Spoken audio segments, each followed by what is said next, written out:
To make it clear on what I'm talking about, I'm going to start this video off by giving a rough definition of what I consider to be main character syndrome.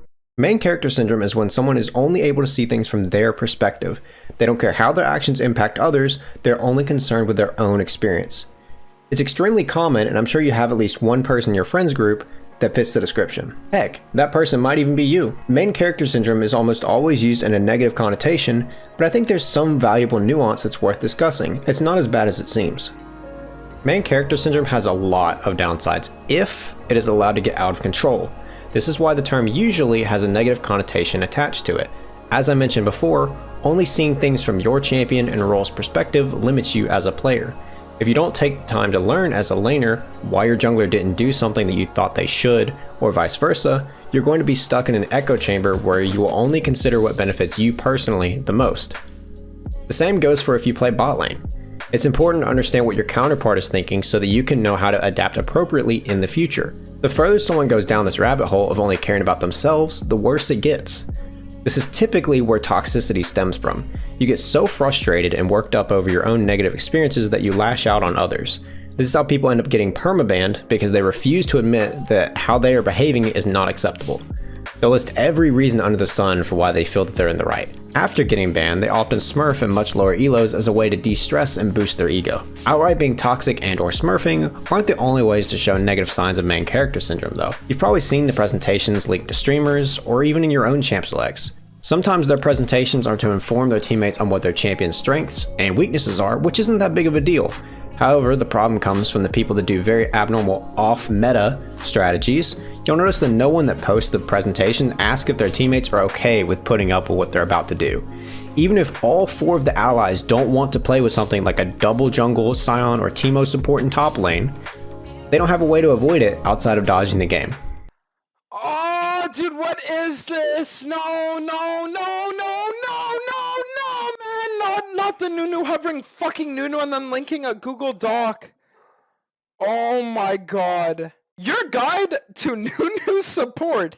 Twitch TV fat ugly baby. Oh, this is gonna be a banger, isn't it? I will not be in lane. I will be roaming around the map, making plays, taking enemy camps, and wasting the enemy's time. I will aim to be bot lane level 2 to 3. Jungler needs to path bot. I will be going jungle item. We will not have a vision item. Wards are for noobs. CBA. Let's see what this Mr. Child Chomper is gonna get done for us. Huh? Alright, so he's taking the enemy raptor.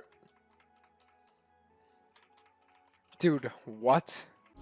This is very different from if someone's playing a standard champion that you just don't like playing with, such as Smolder ADC. At least they're playing something that's typical of that role and you're going to have a relatively normal game. When you're playing with something like Double Jungle Scion, you have to completely change how you would normally play.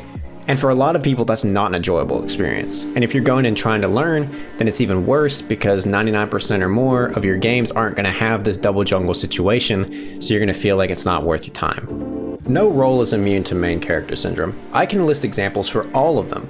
Top laners that do nothing but beat their head into turrets without considering what's happening on the map. That used to be me. Int Scion is a notorious example for this. Master Yi, Kayn, and Graves in the jungle, extra points of the Yi's funneling with a duo. I mentioned Kayn and Graves because they're the most likely to tax a wave in a laner's face. Even if the laner isn't there, those type of junglers will often ruin the wave state to give themselves more gold to spend. For mid lane, Yasuo is a pretty obvious example. This one should be self-explanatory. The enemy versus ally Yasuo meme exists for a reason. People tend to play him in an extreme feast or famine style until they hit 10 deaths, of course, and then suddenly they pop off. At least that's what you tell yourself. ADC, honestly, almost all of them have main character syndrome, if we're just being real, especially Draven one-tricks. I swear no role has as many self-centered delusional copers as ADC. I hate to say it, but it's the truth. Supports are the least likely to have main character syndrome, but they still exist. It's most commonly seen in roaming champions, but you can also see it in mages, including but not limited to Xerath, Lux, and Brand. It may seem like I have a strong dislike for main character syndrome, but I actually don't. There are so many upsides of it that I honestly think outweigh the negatives, in most cases.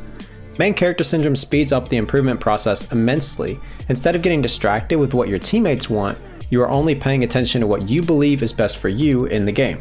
This in turn improves your confidence levels because you're not reliant on someone else's opinion to alter your decision making for the better or for the worse. You won't end up doubting yourself just because someone missing pings you a couple times.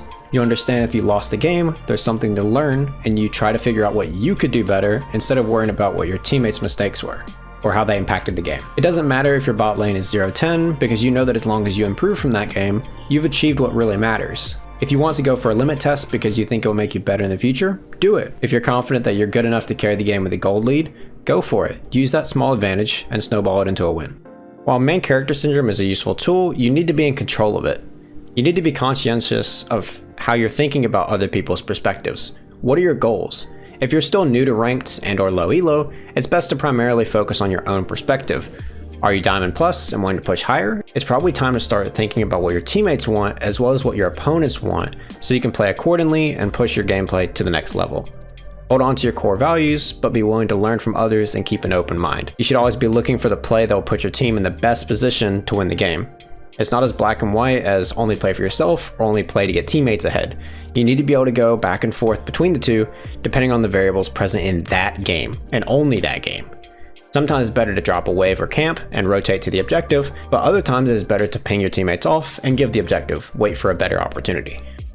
Main character syndrome is very popular in the streaming community. Some well-known examples are Tyler 1, especially in his permaban arc, Shinshin, Tarzan, and Yamato's death. There are plenty more, but those are just a few. There's multiple reasons for this.